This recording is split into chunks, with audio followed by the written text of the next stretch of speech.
Assalamualaikum warahmatullahi wabarakatuh. Selamat pagi pemirsa sekalian yang berbahagia. Untuk pagi kali ini kita lanjutkan bincang-bincang mengenai inovasi. Inovasi sangat penting untuk keberlangsungan dari sebuah usaha, organisasi, perusahaan, dan sebagainya. Jadi inovasi adalah salah satu kuncinya, salah satu yang harus menjadi visinya supaya tetap sustain, supaya tetap berkelanjutan. Kalau enggak ya akan mandek dan akhirnya bisa jadi hancur tanpa inovasi. Inovasi tidak harus yang luar biasa sangat besar, tetapi juga yang kecil pun tidak apa-apa. Kali ini yang akan kita bahas adalah bagaimana seorang pemimpin pada level manapun itu tidak seharusnya mematikan inovasi atau kreativitas dari para karyawannya atau bawahannya atau koleganya, sehingga diharapkan akan tumbuh dan berkembang inovasi tersebut. Jadi di sini kita akan menyampaikan hal-hal yang mungkin kecil tetapi itu bisa menghambat, membunuh dari inovasi itu sendiri.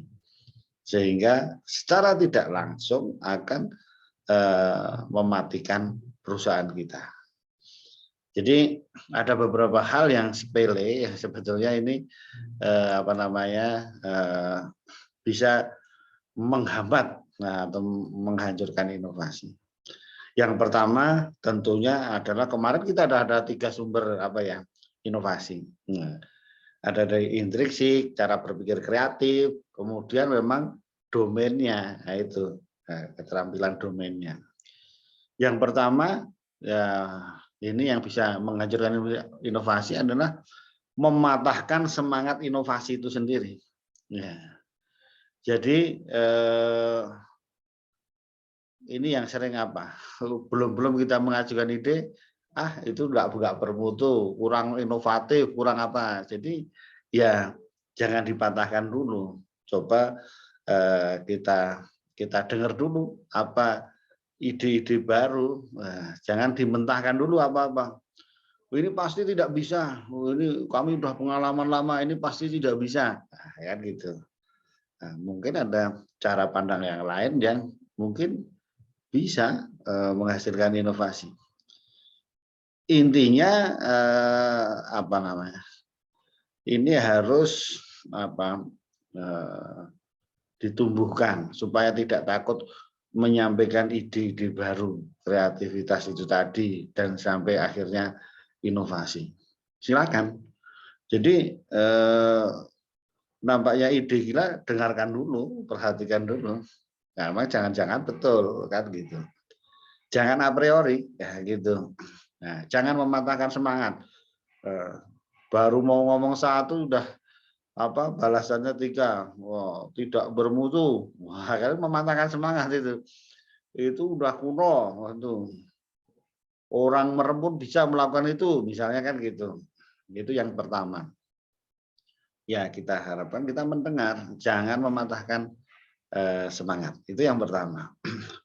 Yang kedua, jangan selalu memaksakan dengan pendekatan top down. Ini kan hampir sama. Jadi ide-ide itu juga bisa berkembang. Memang harus ada yang top down, mana dipilih, mana yang harus bottom up. Nah, supaya dari bawah juga muncul ide-ide yang mungkin juga bisa diadopsi, kan gitu. Ya, jadi jangan semua itu top down, nah, kan gitu. Jangan semua. Memang kalau yang yang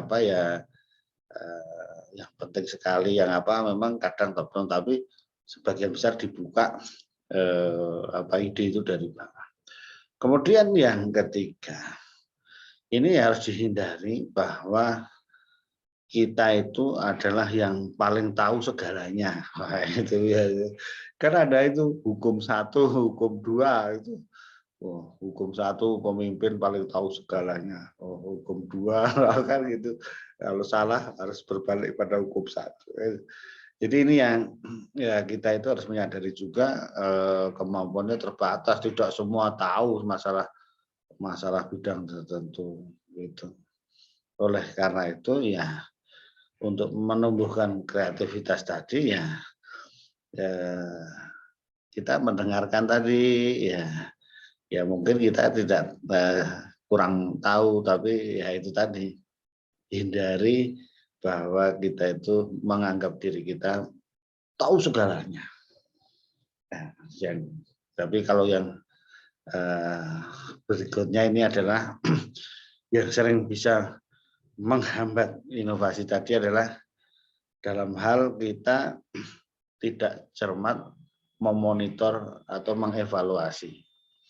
Ya, jadi kita dalam menapis kemarin kita cerita ide inovasi, kemudian perkembangannya kita lihat proses menuju inovasi, tetapi kalau kita tidak cermat, ini kita juga termasuk yang salah dalam mengarahkan inovasi tersebut.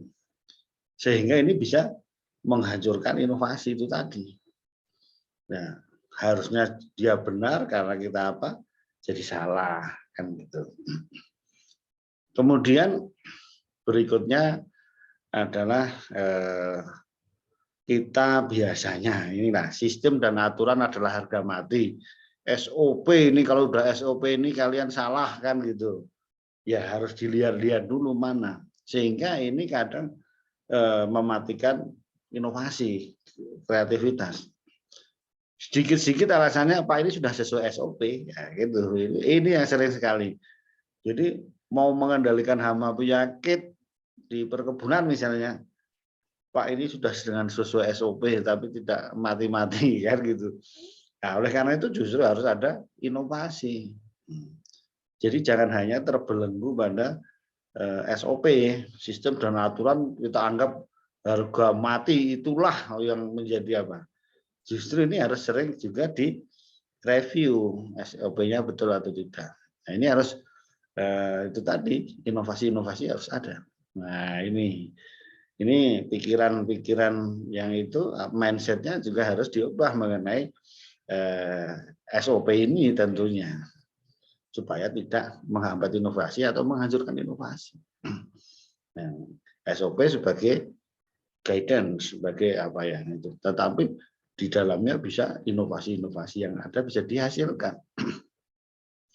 Kemudian biasanya kalau namanya inovasi atau memancing mendapatkan hasil yang tinggi itu ya kita harus berani ambil resiko. Nah, tetapi kalau nanti pemimpinnya atau takut yang agak kurang jelas, kemudian takut akan resiko, biasanya ya inovasi yang dihasilkan nggak ada atau rendah. Nah, ya oleh karena itu juga kemarin kita sudah membahas inovasi step-stepnya apa. Tetapi kalau terlalu takut resiko, jadi nanti tidak ada inovasi yang dihasilkan. Ya, terlalu takut. Nah, itu. Jadi takut berinovasi jadinya. Nah, kan gitu. Jadi ini bincang-bincang pada pagi hari ini kita membahas bagaimana seorang pemimpin tentunya dalam level apa saja supaya tidak menghambat inovasi dari karyawannya bawahannya supaya apa? Maju bersama-sama, inovasi yang dihasilkan selalu berkembang. Terima kasih pemirsa, mudah-mudahan itu bisa bermanfaat bagi kita di bincang-bincang pagi kali ini. Terima kasih. Assalamualaikum warahmatullahi wabarakatuh.